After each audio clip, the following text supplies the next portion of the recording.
Welcome to the Academy Answers podcast. Thanks for joining us. Thanks for listening in.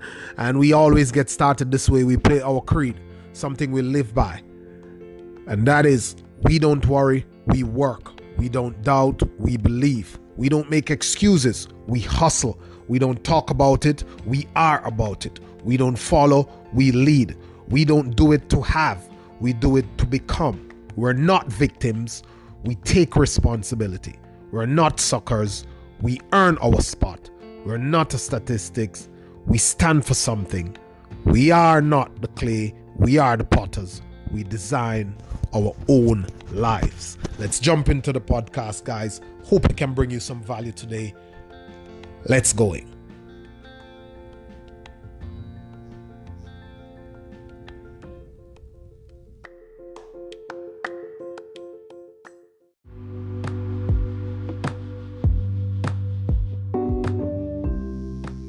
Hey guys, how you doing? Welcome to the Academy Answers podcast, where we answer the questions from our blog, our social media, and our website. We are, it's a pleasure to come to you.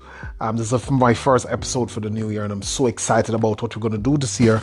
And I hope I can continue to bring value to you. I can continue to serve you in the best possible way. And you can reach out to me on Facebook, LowenMotivatorCar.com, on Instagram, LowenMotivatorCar.com. Send me a message, ask me anything, raise any topic, tell me any topic you want me to discuss, give me your questions. Let's talk. We'll do it anonymous if you want. We're okay.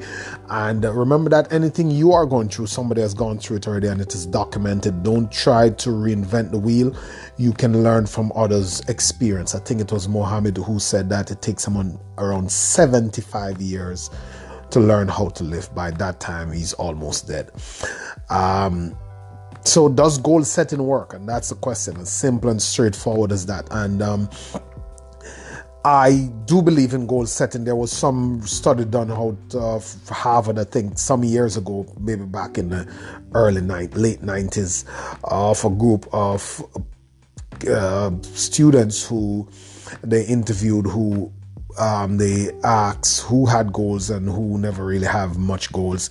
And when they came back years after that and checked on the students who had goals independent of academic prowess and academic abilities, those people were further ahead in getting what they want out of life and getting to their dreams.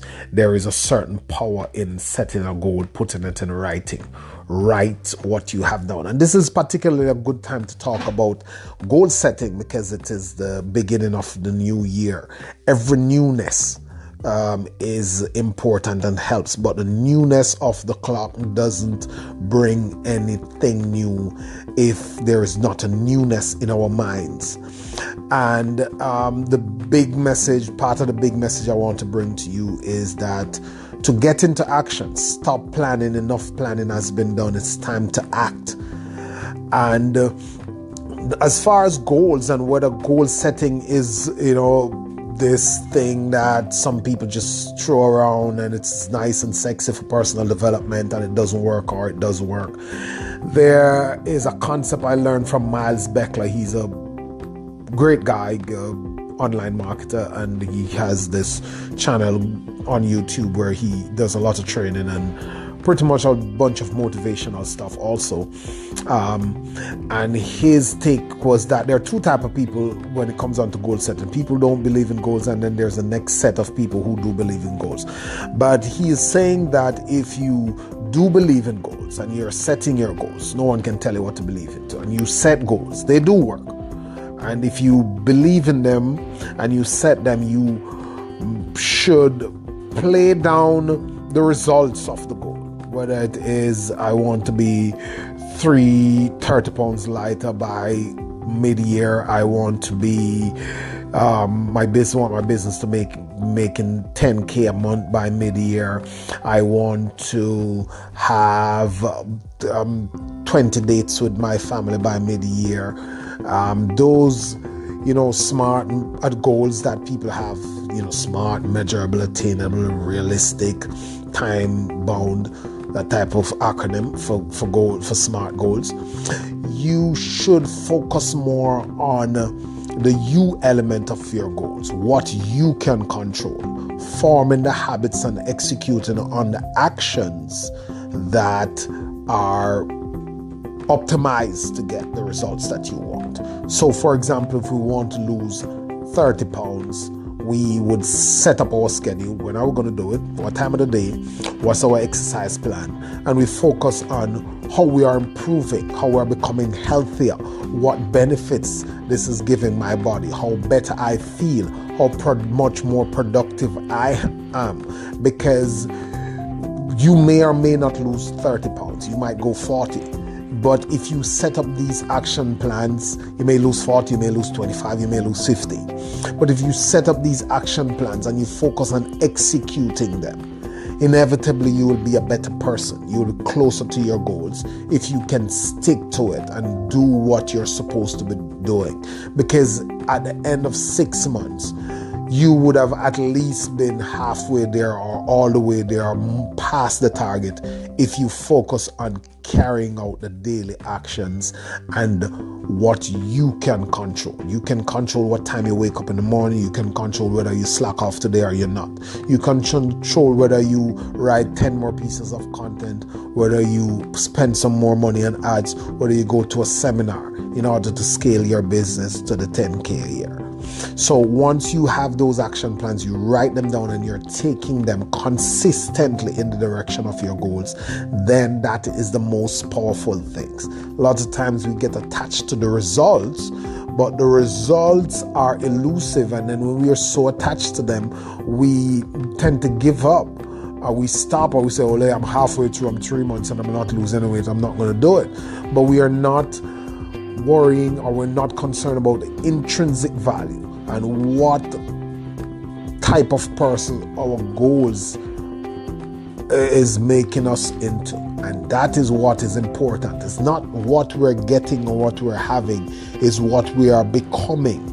Because we could get anything, but if we haven't become the type of person who have these things, will lose it and possibly lose ourselves. You look at some of the stars, they have all these millions and they made all these millions and all this impact, but they lost it and lost themselves in the process also. So it is becoming, it's who you are becoming, that is the true benefit of success. So if you lose all your money and you are the type of person who work, who is creative, who find ways, who is resourceful, you could get back that money without losing yourself, because most people never really get to do that. They have all these things, they've skilled their way there, but their mental is not there yet. And you cannot stay at a place that your mental is not equipped to keep you. You cannot stay at any level that your mental is not equipped to teach you. I think it was Jim Rohn who always say that if you give a man $1 million, you have to teach them how to be a millionaire. So you cannot fake sustainability. You have to have it in you. You have to have cultivated it, developed it, done the work. That is what is instructive in what I bring to you today.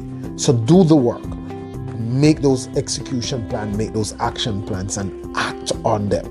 And you might have to go into your life and do an audit of the things that are holding you back.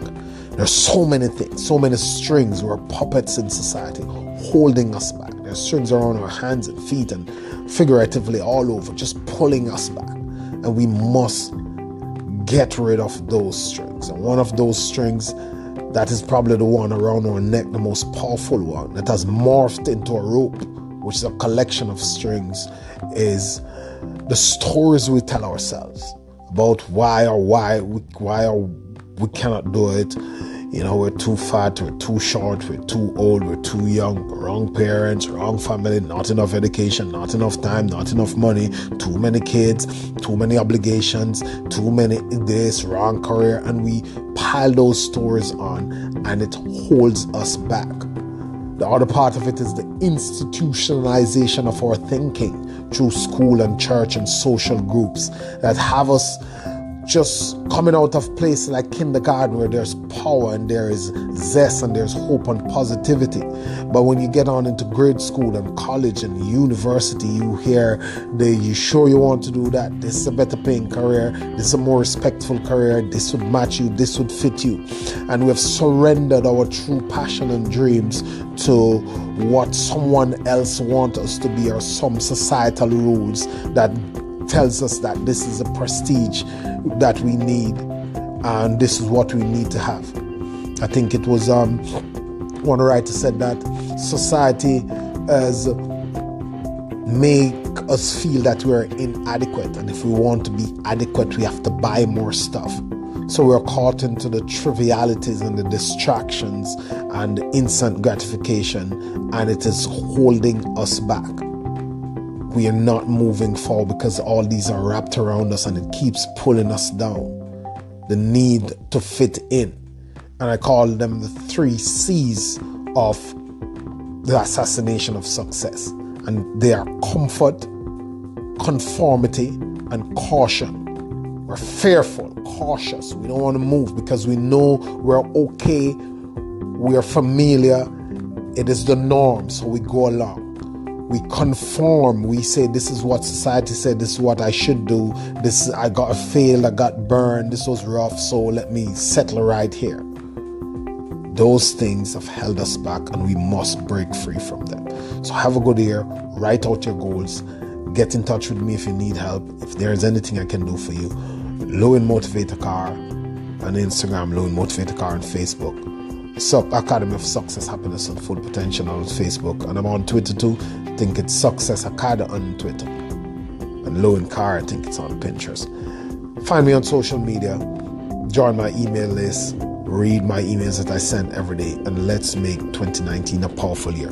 Thank you guys so much for listening.